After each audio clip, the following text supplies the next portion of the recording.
A big thank you to Erman Plumbing for sponsoring this series. Erman is a local generational company who believes in giving back to their community through sponsoring local events, volunteering on not-for-profit boards, and for sponsoring civic dialogues such as this, because the Ermans believe that a healthy community is good for everyone. Hello and welcome to the mayoral candidate interviews. I'm Eric Jingles. Thank you so much for watching today, or right now. We have with us Councillor Shawn Crossman. Shawn, how are you? I'm great, Eric, and thanks for the invitation. I'm glad you can make the time. I know you're super busy. Actually, before we get started, just remind us, how long have you been a councillor in Ward 1? First elected in 2012. Wow. Yeah. 2012. So 2012 to current year, so 14 years. I've been nominated and selected by my peers as deputy mayor 6 times out of those 14 years. And your family history going back further than that with your dad and everything, so that's a long legacy. Yeah, my dad was 42 years consecutively in municipal politics. Okay, well, listen, I know you're busy. We have lots to go through, so we'll get right to it. This is no particular order in terms of how I ranked them, but top of this list that I have is talking about smells, not personal smells, of course, but there's been a lot of talk in the north end of the smell that is coming from the waste recycling plant, if you will. And then in the west end here, we're dealing with smells that come from Organigram on a regular basis. So what are some of your ideas or plans to kind of help mitigate those issues? Sure. So first we'll start with TransAqua. That is what you're talking about Yeah. in the north end of the city. So as far as I'm concerned, what we need to do is we need to have those serious conversations with TransAqua to make sure we haven't had these conversations with them. They've always seemed to shy away from knowing that it's their product that is causing the issues. I can tell you that we are paying them a lot of money. It's taxpayer money. And we need to make sure that they understand that. They don't seem to understand it at this point, that it's the taxpayer who's funding that project and the taxpayer wants change. And I can tell you that I've met with Southeast Regional Service Commission on this just last year. And, they are working on a solution for this. But unfortunately, right now, they're getting no communication and no feedback from TransAqua whatsoever. And if you know Southeast Regional Service Commission, I call it the old dump. They currently take all your green garbage and they dispose of it, and there's no off smell. There's nothing coming out of that when they do it because they have a proper setup. They have underground venting, a filter system, the whole 9 yards. And apparently they can work with TransAqua and do a very similar project and solve that issue. But there's just no communication from TransAqua whatsoever. So we need a strong mayor and a strong council, because I can't do it on my own, that's going to want to hold them accountable. Okay, fair enough. And how about Organigram? Organigram's a bigger issue. And I'll tell you why, because the federal government has regulations. And I'm going to look at my computer screen to read this. So they have, federal government has regulations pertaining to distribution, production, and use of medical marijuana. So unfortunately, back a number of years ago, City Council had to adjust our bylaw to abide by those rules and regulations. But what I think is missing, and I'll be honest with you, I've talked to city staff about this a number of times over the years, is to get the proper filter system on the building, because it's currently not apparently up to speed, or it's not filtering the way that it should be.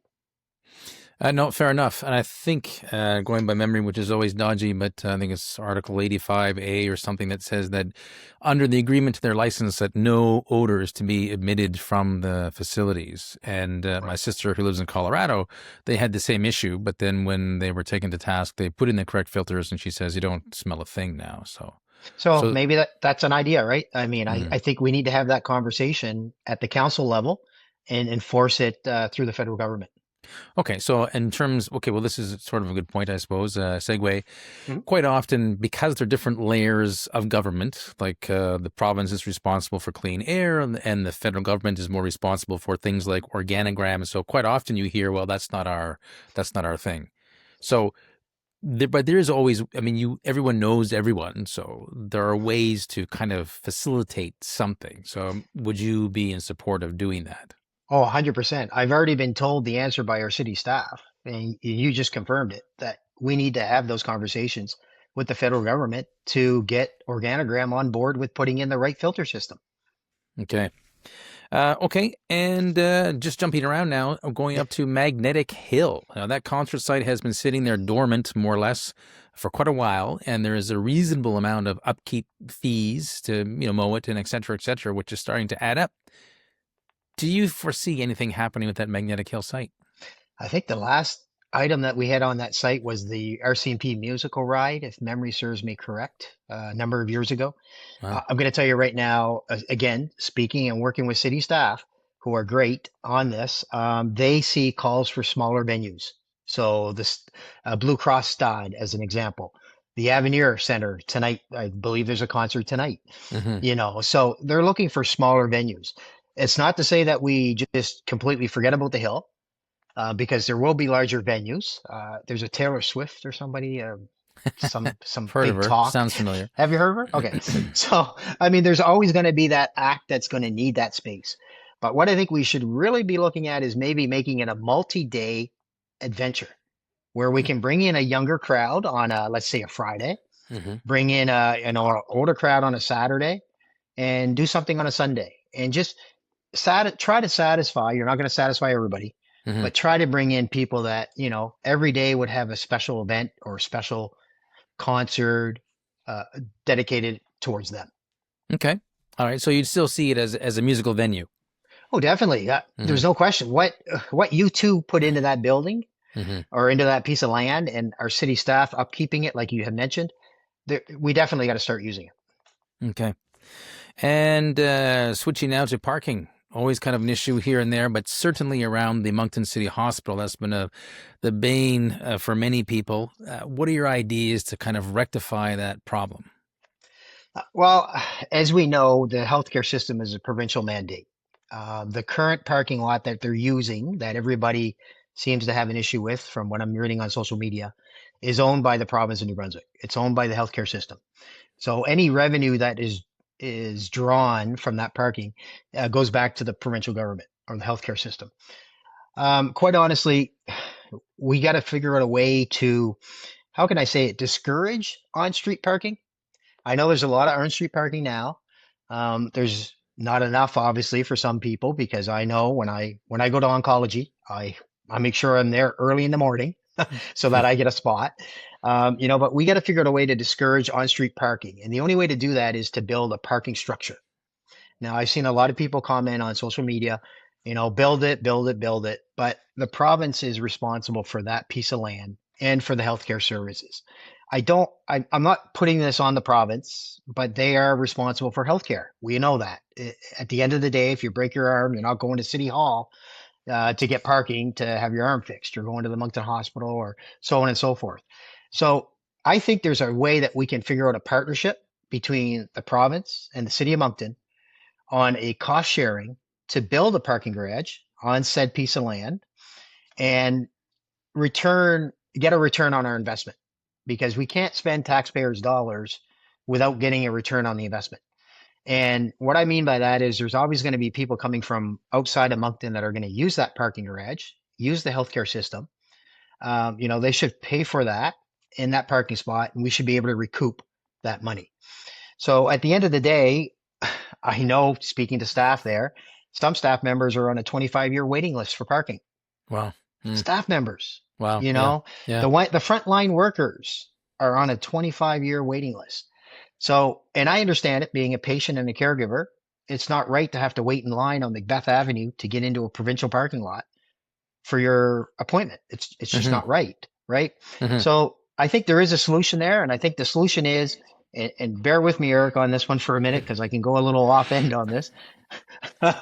My solution would be obviously to work with the provincial government, and this is a long-term project. This isn't going to happen overnight, because we know governments change every 4 years. Um, on the bottom level, to have doctors' offices, take them from inside the office, put them on the lower level of a parking garage, and then above that, put your parking units. And then that way, there people can easily come and go to appointments. They can get into a parking, if they get into a parking space, and maybe their doctor's office is right in that parking garage, on the main level. I've seen this done in North Carolina when I go down for travel and for work. The University of excuse me, University of North Carolina does it extremely well on this on the university campus. The main level is staffing, offices, and then above that is parking for students and faculty. Hmm. So I think we need to have that conversation. But I can tell you right now, I was into the Bannon House a couple of weeks ago, and I know for sure that the provincial government and our current, I guess it would be Friends of the Hospital, are having conversations on this item, and that's where it needs to start. And then we can get involved on the cost sharing. Okay, very interesting. This is a very short question.